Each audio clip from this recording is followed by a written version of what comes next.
열왕기상 1장 1절로 10절 말씀입니다. 오늘은 서론 부분을 먼저 내용에 앞서서 생각해 보도록 하겠습니다. 다윗 왕이 나이가 많아 늙다. 열왕기서는 다윗 왕 이후의 왕들의 이야기입니다. 솔로몬 시대부터 이스라엘이 멸망하고 바벨론의 포로가 되어 끌려갈 때까지 있었던 왕들과 그 왕들이 다스리던 이스라엘의 역사를 기록하고 있습니다. 열왕기서 하니까 어느 분이 10명의 왕의 이야기를 하는데, 여기서 열왕기 할 때 열왕은 뭔지 아시죠? 열국, 모든 왕들, 이스라엘 모든 왕들의 이야기입니다. 시대적으로 우선 열왕기 상하 내용을 구분해 보자면 통일 왕국의 시대와 남과 북의 분열의 시대로 구분할 수 있습니다. 통일 왕국 시대는 다윗 왕과 솔로몬 왕이 통치하던 시기로 이스라엘의 전 역사로 보자면 아주 짧은 기간이었습니다. 다윗이 이스라엘이 통일 왕국을 이루기 위해서 그의 통치의 역량을 다했다면, 솔로몬은 그 통일 왕국 이스라엘에서 본격적인 부흥의 역사를 이룬 왕이었습니다. 그런데 그 시대가 솔로몬을 중심으로 일어났던 이스라엘의 부흥기였던 것은 분명했지만, 그의 아들 르호보암이 나옴으로 다음 왕으로 세워지면서 이스라엘은 남쪽은 유다와 베냐민 지파를 중심으로 유다 왕국이 섰고, 북쪽은 나머지 10지파를 중심으로 이스라엘 왕국이 세워지는 분열 왕국이 된 것입니다. 이것이 계속해서 이스라엘의 실제적인 역사가 되어갑니다. 이처럼 우리가 다룰 처음에 나오는 솔로몬 시대에는 이스라엘의 부흥의 비밀과 분열의 원인을 다 담고 있던 시기였습니다.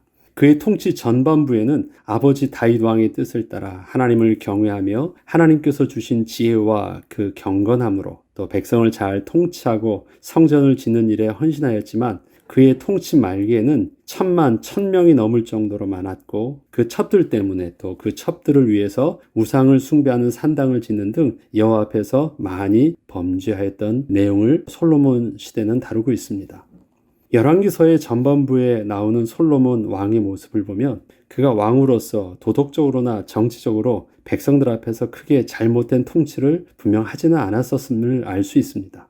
그는 하나님의 뜻을 구하며 하나님 나라의 대리 통치자로서의 모습을 스스로 잃지 않으려 했을 때 이스라엘은 영적으로나 경제적으로 그리고 군사적으로 나라가 부강할 수 있었으나, 결국 통치 후반부에 자신에게 주어진 그 왕의 직분이 하나님께서 친히 위임하여 주신 대리 통치자의 직분이었음을 잊고 스스로 이스라엘의 왕이 되어 자신이 원하는 대로 나름대로 왕의 통치를 하기 시작했을 때에는 나라가 영적인 내면으로부터 그렇게 부패하기 시작하였던 것입니다. 겉으로 드러나진 않았지만 이미 그 부패와 문제의 시작이 내면으로부터 진행되고 있었던 것입니다. 이것이 솔로몬 시대를 거쳐서 그의 아들 때에 왔을 때 그것이 드디어 드러나게 된 것입니다. 이처럼 왕들의 이야기를 다루고 있는 열왕기서는 앞으로 계속해서 수많은 왕들이 이스라엘의 왕이 되어서 다스리지만, 지나고 나면 제대로 감당치도 못했고 그 기간도 사실 얼마 통치하지도 못했던 그 왕의 자리를 얻기 위해서, 그렇게 스스로 왕이 되기 위해서 얼마나 어리석게 몸부림치고 있는지를 보게 될 것입니다. 그리고 하나님의 대리 통치자의 역할을 잊은 그 왕들로 인하여 이스라엘이 얼마나 고통을 받는지도 보게 될 것입니다. 그리고 그러함에도 불구하고 이스라엘을 향하신 하나님의 구원의 섭리를 하나님께서는 어떻게 이루어 가시고 있는지도 보게 될 것입니다. 대리 통치자라는 개념을 제가 계속 말씀드리는 그 이유는 이스라엘의 왕만 왕이 아니라 하나님께서 저와 여러분에게 주신 왕적 사명과 또 저와 여러분에게 주신 크고 작은 직분의 권위들이 있습니다. 그것도 동일한 대리 통치자의 영적인 비밀을 붙잡고 사명을 감당할 때 우리가 아버지로서의 위치에서, 어머니로서의 위치에서, 교회에서의 직분자의 위치로서, 또 사회에서는 직장에서의 상사나 또 직분을 가진 위치로서의 역할들을 하나님 나라를 위해서 하나님의 주권적 통치를 이루는데 온전히 감당할 수 있기 때문에 그렇습니다. 그래서 대리 통치자 하면 단순히 이스라엘의 왕만 생각하지 말고 하나님께서 내게 위임하여 주신 주권으로 생각을 하고 개념 속에서 스스로를 볼 수 있는 영적인 훈련을 계속해서 해나가시기를 바랍니다. 오늘의 본문의 시작이 다윗 왕이 나이가 많아 늙다라는 것으로부터 다소 충격적으로 시작합니다. 1절로 4절에 보면 다윗 왕이 나이가 많아 늙으니 이불을 덮어도 따뜻하지 아니한지라. 그의 시종들이 왕께 아뢰되 우리 주 왕을 위하여 젊은 처녀 하나를 구하여 그로 왕을 받들어 모시게 하고 왕의 품에 누워 우리 주 왕으로 따뜻하시게 하리이다 하고 이스라엘 사방 영토 내 아름다운 처녀를 구하던 중 수넴 여자 아비삭을 얻어 왕께 데려왔으니 이 처녀는 심히 아름다워 그가 왕을 받들어 시중을 들었으나 왕이 잠자리는 같이 하지 아니하였더라. 본문은 열왕기서의 시작을 다윗 왕이 심히 나이가 많아 늙어 스스로 몸을 가누기도 힘든 아주 무기력한 모습의 다윗의 모습으로부터 시작을 하고 있습니다. 수많은 전쟁에서 승리하며 골리앗도 단숨에 무너뜨릴 수 있었던 그 위대한 왕 다윗의 말년의 모습을 이렇게 초라하게 처음부터 직접적으로 보여주고 있는 것입니다. 다윗 왕이 늙었다는 것이 아니라 다윗 왕도 결국 늙는다는 것입니다. 성경을 통해서 우리에게 들려주는 메시지는 이것입니다. 하나님께 범죄한 인간은 부패한 육신을 가진 모습은 반드시 이 생에서 유한적인 인생을 삽니다. 가장 위대했던 왕도, 믿음의 아버지라 일컬었던 아브라함도, 위대한 선지자 사무엘도, 이스라엘의 별이라고 말하는 다윗 왕도 그렇게 져가는 것입니다. 우리는 그것을 정직하게 우리의 인생을 스스로 볼 수 있어야 됩니다. 이것은 앞으로 열왕기서를 묵상함에 있어서 우리에게 잊어서는 안 될 중요한 것을 가장 먼저 상기시켜 줍니다. 지난날 모세가 하나님께 기도했던 날의 계수함의 지혜를 잊지 말라는 것입니다. 솔로몬은 훗날 전도서에서 자신이 인생 말년에 뒤늦게 깨닫게 된 것이 범사에는 때와 기간이 있다는 것이었습니다. 그렇게 하나님이 인생에게 허락하신 기회의 시간에 가장 우선적으로 놓쳐서는 안 될 것이 바로 여호와를 경외하는 것이 지혜와 지식의 근본이란 사실이었습니다. 사실 이 영적 진리는 바로 아버지 다윗 왕이 솔로몬에게 가장 중요하게 가르쳤던 영적 교훈이기도 했으나 솔로몬은 다른 것을 찾다가 결국 뒤늦은 후회를 그렇게 하게 된 것이었습니다. 그래서 솔로몬은 인생을 누구보다도 열심으로 보람되게 살았다고 생각을 했어요. 부지런히 살았잖아요. 연구도 많이 했고 정치와 경제 속에서 이스라엘을 위해서 참으로 최선을 다해서 노력했습니다. 그런데 후회해요. 왜? 해야 될 중요한 것을 하지 않았기 때문에 후회하는 것입니다. 솔로몬이 열심히 살지 않아서 후회한 것이 아니라 무엇을 위하여 열심히 살아야 되는지, 무엇을 우선순위로 해서 살아야 되는지 그런 중요한 것을 놓쳤기 때문에 후회하고 있다는 것입니다. 그리고 이것은 이미 아버지 다윗 왕이 가르쳐 주었었는데 그가 아닌 것 같아요. 스스로 생각해다 놓쳤던 것입니다. 선교 전략의 출구 전략이라는 말이 있습니다. 이것은 선교사가 하나님이 부르심을 따라 어느 한 지역을 선교하러 들어갔을 때 반드시 그의 선교 사역의 계획을 세움에 있어서 들어갈 때부터 아주 기초적으로 시작할 때부터 언제 어떻게 마무리하고 다시 나올 것인가에 대한 분명한 계획을 그 전략으로 세워야 하는 것을 말합니다. 일단 급하니까 들어가자. 아무튼 시작해보자 해서는 큰일 난다는 것입니다. 들어갈 때 이미 확고하게 나올 수 있는 모든 플랜을 짜고 있어야지 들어갈 수 있다는 것입니다. 그리고 그렇게 반드시 들어가야만 한다는 것입니다.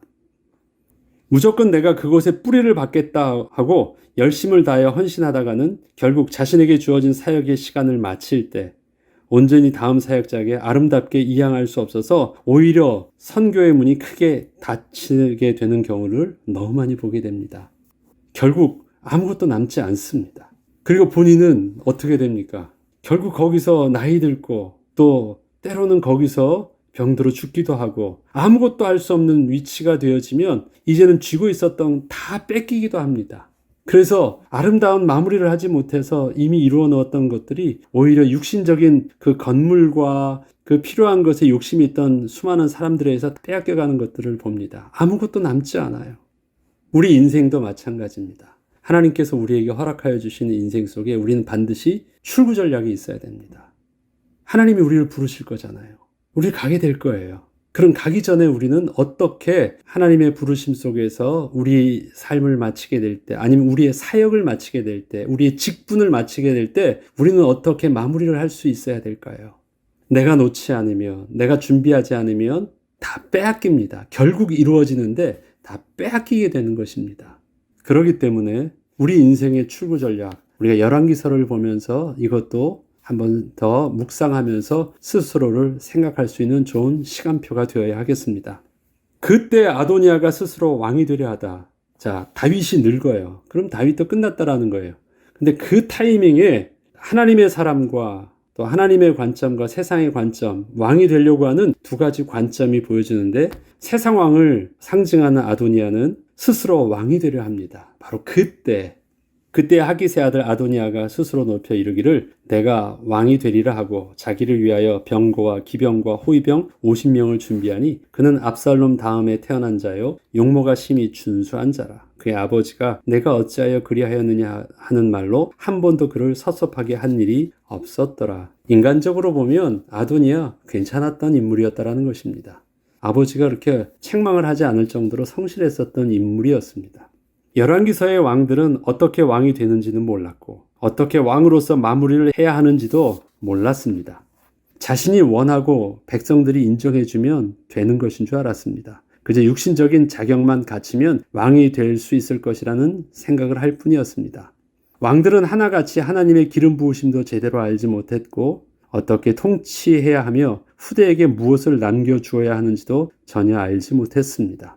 물론 시대마다 하나님께서 하나님의 사람들을 일으키사 하나님의 말씀을 계속해서 들려주시고 하나님의 약속을 스스로 지켜 나가섰지만 대리 통치자로서의 정체성을 잃은 왕이 다스리는 이스라엘은 끊임없이 실패할 수밖에 없었습니다. 남유다와 북이스라엘로 했을 때 북이스라엘은 남유다의 왕의 정토성, 하나님의 세우신 왕의 기름 부으심을 거부하고 스스로 10지파가 새롭게 왕국을 이루었기 때문에 그 왕국의 역사는 끊임없이 반역이 계속됩니다. 정통성이 없기 때문에 다음 왕을 죽이고 또 반역하고 또 계속 반역의 왕조가 북이스라엘 왕국의 역사고요. 남유다는 정통성 있게 따라갔지만 영적인 비밀들이 없어서 여전히 왕이었지만 왕으로서의 하나님 세우신 그 직분을 잃어버린 왕의 모습이었기 때문에 반역해서 왕이 됐거나 또 반역은 하지 않고 정통성을 따랐지만 왕의 직분을 잃어버린 왕이거나 결국 그의 영적인 타락의 모습은 그리 다르지 않은 모습을 이렇게 보여줍니다. 서로 다 자기네들이 잘났다고 말하지만 하나님 보시기에는 양쪽 다 도토리 키재기였어요. 왕들은 하나같이 하나님의 기름 부으심도 제대로 알지 못했고 어떻게 통치해야 하며 후대에게 무엇을 남겨주어야 하는지도 전혀 알지 못했습니다. 물론 시대마다 하나님께서 하나님의 사람들을 일으키사 하나님의 말씀을 계속해서 들려주시고 하나님의 약속을 스스로 지켜나가셨지만 대리 통치자로서의 그 정체성을 잃은 왕이 다스리는 이스라엘은 그래서 끊임없이 실패할 수밖에 없었습니다. 열왕기상 1장은 크게 세 부분으로 나누어 볼 수 있습니다. 오늘은 그 중에 첫 번째 부분을 나눌 텐데요. 첫째는 스스로 왕이 되고자 하는 아도니아입니다. 둘째는 솔로몬을 하나님의 뜻에 따라 기름 부어 왕위에 앉힌 다윗입니다. 셋째는 제단뿔을 붙잡은 아도니아를 살려준 솔로몬 왕에 대해서 기록되어 있습니다. 이 중 오늘 본문의 아도니아는 압살롬이 죽고 그 다음 서열의 왕자로서 자타가 인정하는 왕의 서열 영순위의 인물이었습니다. 요압과 아비아달도 그렇게 인정하고 따르기 시작했을 정도면 분명히 자타가 인정하는 왕의 서열 영순위는 분명했습니다. 또 다른 왕자들도 다 동생들이죠. 그러니까 다윗 왕의 아들 중에서 다 아도니아의 동생들입니다. 그렇게 다 아도니아를 따를 정도였습니다. 그러나 아도니아가 스스로 왕이 되는 과정에는 왕권을 위임하여 주시는 하나님의 주권이라는 개념은 저들에게 없었습니다. 그것이 아도니아가 왕이 되는 과정입니다. 세상의 모든 것은 조건과 모든 사람들은 아도니아를 인정했지만 하나님은 인정치 않으셨다는 것입니다. 하나님의 허락하심이 없던 아도니아. 세상은 스스로 왕이 되고자 할 때 하나님의 주권을 알지 못합니다. 그냥 왕이 되면 되는 줄 알아요. 그러나 스스로 왕이 될 자격이 있다고 인정받으면 되는 줄 압니다. 그러나 그것보다도 더 먼저 보아야 될 게 만물을 다스리는 하나님의 주권이 허락하심이 바로 우리를 권위 있게 세우신 영적 비밀이라는 사실들을 우리가 먼저 인식하는 것, 하나님의 백성의 가장 중요한 관점입니다. 저와 여러분에게 주신 왕적 사명, 직분들 하나님이 세우신 것입니다. 그렇기 때문에 하나님이 세우셨다라는 것은 나 위임받았다. 청지기로서의 사명이다.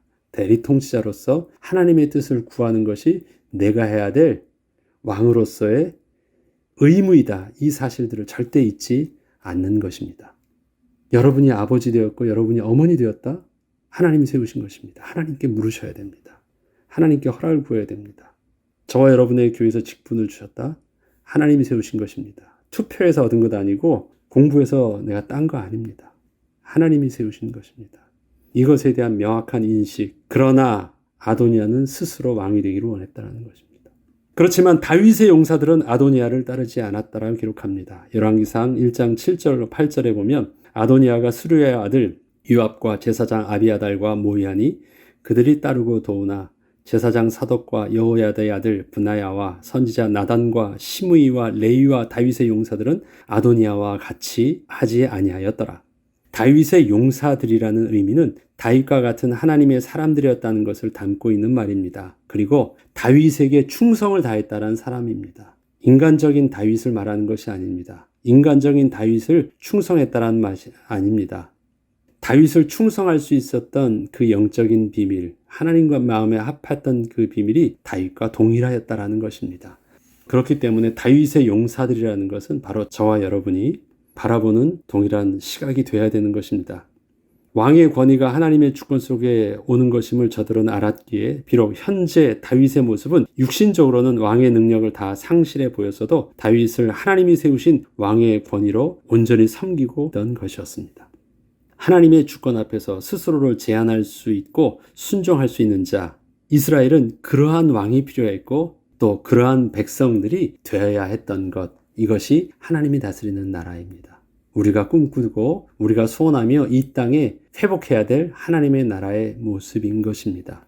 이 일을 우리가 소원하면서 열왕기서를 묵상할 때 저와 여러분이 하나님께 세우신 왕적 직분과 저와 여러분이 하나님이 기뻐하시는 하나님의 백성의 모습으로 온전히 이 땅에서 우리의 삶을 더 감당해 나갈 수 있을 것입니다. 기도하겠습니다. 하나님 아버지, 하나님께서 우리에게 주신 왕적 사명, 주의 인도하심을 따라 온전히 감당하기를 원합니다. 그러기 위해서 우리가 먼저 떠야 될 믿음의 눈을 열어주시고 우리의 삶의 날의 계수함을 허락하여 주시며 세상의 주권보다도 더 근본적인 하나님의 주권 앞에 우리가 경외함으로 설 수 있게 하셔서 하나님의 뜻을 따라 우리에게 주어져 있는 크고 작은 또 소중한 직분들을 가정과 학교와 교회와 모든 삶의 현장 속에서 잘 감당할 수 있게 하셔서 마침내 우리를 통해서 이루기를 원하셨던 하나님 나라의 회복이 우리 시대에도 온전히 이루어지게 하여 주옵소서. 계속되는 말씀을 통해서 성령의 인도함 받게 하옵소서. 감사드리며 우리 주 예수 그리스도의 이름으로 기도합니다. 아멘.